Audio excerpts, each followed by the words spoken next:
If you watched Stranger Things Season 5 and thought, okay, that was huge, you're not wrong. But what's actually wild is what had to happen off camera to make it look that effortless.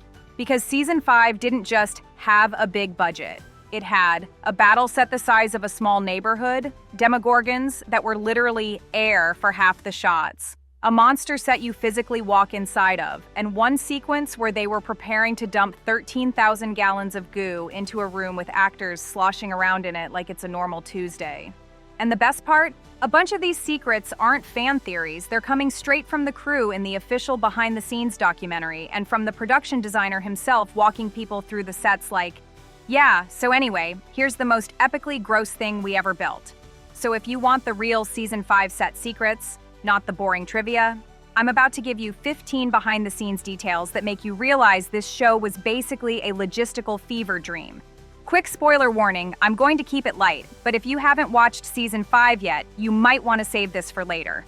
Let's get into it. 15. The story lasts a few days, but the shoot took almost a year. Season 5 plays out over just a handful of November days in the story. But in real life, the crew spent almost a year shooting it, which explains why everything feels so big. Because it wasn't just big on the page, it was big in time, big in planning, big in how are we even going to schedule this without collapsing as people? Energy. And if you're thinking, okay, but lots of shows take a while, here's what makes it worse. 14. They weren't shooting in neat little blocks. They were juggling episodes. The cinematographer, Caleb Heyman, said the show couldn't even shoot in the typical 2-episode block style. Meaning 1 week you're lighting one major set piece, the next day you're on something totally different, and in the middle of that, you're also prepping another episode that needs a completely different look. He described it as sometimes working on 8 episodes at the same time. 8 at once. That's not a show. That's a high-stakes group project with monsters. 13. The episode 4 battle set was a literal giant. Okay, this one is insane. Heyman revealed the big battle at the end of episode 4 was shot on a set that was about 400 feet wide and close to 300 feet deep, and there were close to 100 stunt actors involved. So when it feels like the screen is packed, it is. It's not just movie magic, it's we hired an army and put them in the upside down. But how do you do a battle that big? With monsters that aren't actually there? Oh, this is where it gets so unhinged. 12. They used a tennis ball on the head stunt actor for the Demogorgons. For that battle, they used a stunt performer with a tennis ball on their head as the Demogorgon Stand In. That's not a joke. It's for eye lines and framing, so the actors know where to look, and the camera team knows what they're composing around. And then they shot the sequence without the Demogorgon there at all. So basically, everything is real. Set, lighting, people, action, except at the monster, which is just air. And apparently only the very deep background beyond the set walls would be VFX. That's how hard they lean into in-camera realism, even when the monster is imaginary. 11. Sometimes the DP was lighting air, and that's a real job. Heyman literally talks about how counterintuitive it can feel, because sometimes you're framing and lighting nothing. But he also explains why. If the lighting isn't physically consistent, the VFX won't feel real, no matter how cool the creature looks. So they use stand-ins, including one with the shine and texture of the Demogorgon's charred skin, just so they could see how it behaved under the lights, which is such a nerdy detail. But it's also why the creatures don't feel like a video game pasted into a scene. And speaking of lo-fi solutions that somehow end up in a massive Netflix finale, 10 Will's tunnel vision effect was basically a DIY camera trick. To show Will's connection to the hive mind, they tested a bunch of approaches and landed on something hilariously simple.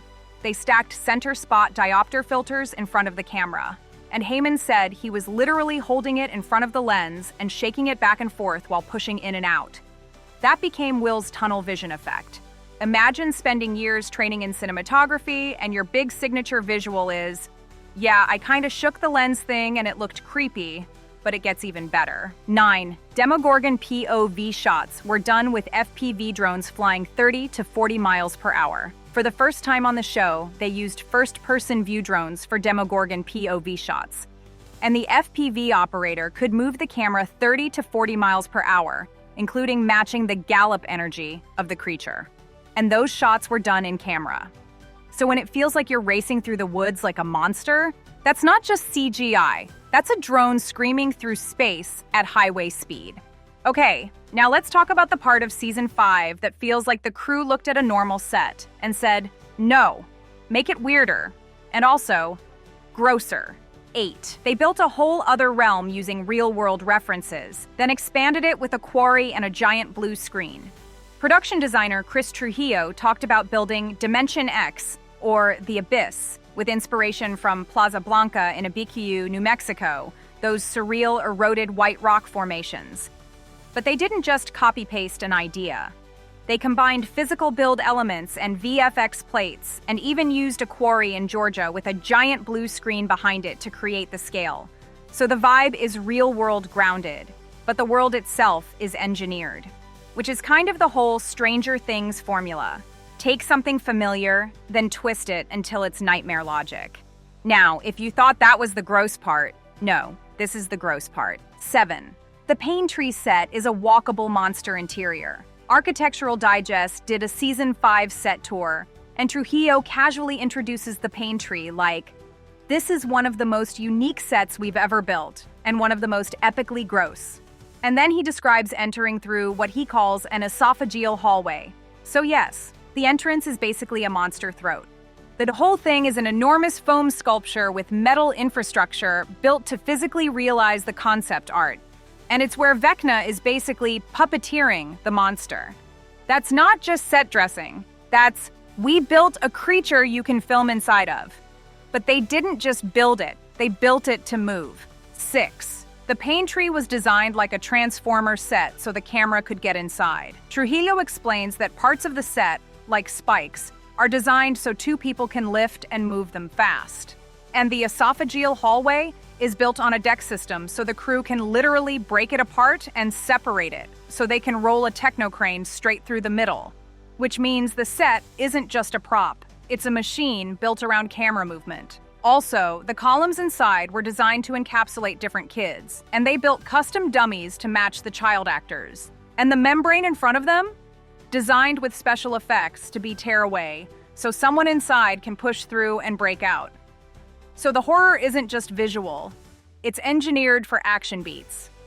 Okay, let's pivot to something that sounds normal, and then immediately becomes not normal. 5. The WSQK radio station was built like a real, functioning station. The show needed the golden age of radio vibe.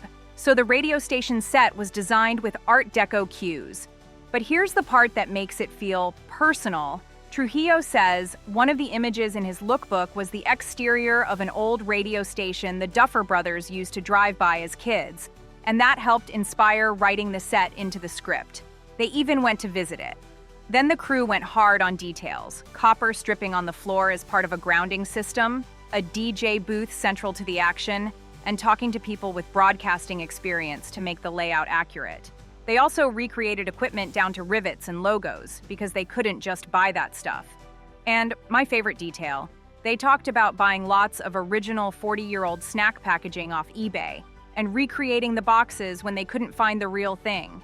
That's the kind of insanity you don't notice, but you feel. And because this is Stranger Things, the radio station can't just be a building. It has to become an obstacle course. 4. They built a real radio tower, in pieces, because the actors had to climb it. They built the entire exterior radio station from the ground up, and Trujillo calls it a massive undertaking. But then he casually drops that they built the bottom 60 feet of the transmission tower because it's part of the action. And for the climactic scenes, they built the middle and top sections of the tower on stage, made out of steel, with actors climbing it. And because the show is obsessed with dual worlds, they're covering the tower with vines because they need it upside down and right side up. So yes, they built a climbable tower twice, emotionally and aesthetically. Now let's talk about the most iconic upside down thing. That is secretly pool toys. 3. The vines are basically pool noodles, and there are hundreds of miles of them. Trujillo shows the vines and explains the core is literally a pool noodle, with a metal wire armature inside, wrapped in resin-soaked fabric, then painted with tinted rubberized paints so they stay shiny and can be cleaned. And he says special effects told him they had hundreds of miles of vines, to the point where he jokes the production was a boon to the pool noodle industry. And then he basically admits what we all know. It doesn't look real under work lights. But once lighting, atmosphere, and a VFX layer gets added, that's what sells it. So the upside down is half nightmare, half Home Depot craft project. And I mean that with love. Now, if you want the single most, how did they even do that? Set secret. It's Hawkins Lab. 2. Hawkins Lab got rebuilt on a stage. Then they made it melt. This is one of the craziest production decisions in Season 5. They finally got to build Hawkins Lab on stage. And Trujillo mentions the original practical location had been demolished, but they were able to harvest key metal panels from it to match the look. Then they had to answer the most ridiculous question ever. How do we show a building melting in a supernatural way? So they designed the hallways so the melt gets worse as you move through. The walls were 2 to 3 feet of foam, carved and layered to create organic shapes, with references like bubbling mud pits guiding the look. They also built movable melty elements so camera teams could reposition foreground goo for different shots. And they weren't done. In the basement tank lab, they talk about needing to blow the glass out and flood water into the set. Plus, this is the big one. They built 2 versions of a melty room, including a water-retaining version designed to hold thousands of gallons, with 6 tanks ready to pump 13,000 gallons of goo into the set while actors were in it. 13,000 gallons. That's not a scene. That's a controlled disaster. Now, I saved this for the end, because this is the part that makes you realize Season 5 wasn't just built with sets. It was built with glue, prosthetics, VFX, and raw emotion. 1. Vecna's Season 5 look was a hybrid monster, and the finale was written under chaos while the cast was saying goodbye. First, Vecna. According to behind-the-scenes reporting on Season 5's makeup effects, the show leaned into a hybrid approach for Vecna. More digital enhancement for the body, while keeping key practical prosthetics, like the head and an arm and upper areas. So the actor's performance still reads as real. And the goal wasn't to make him look cleaner. The goal was to make him look evolved and to blend practical work with CGI so seamlessly you stop thinking about where one ends and the other begins.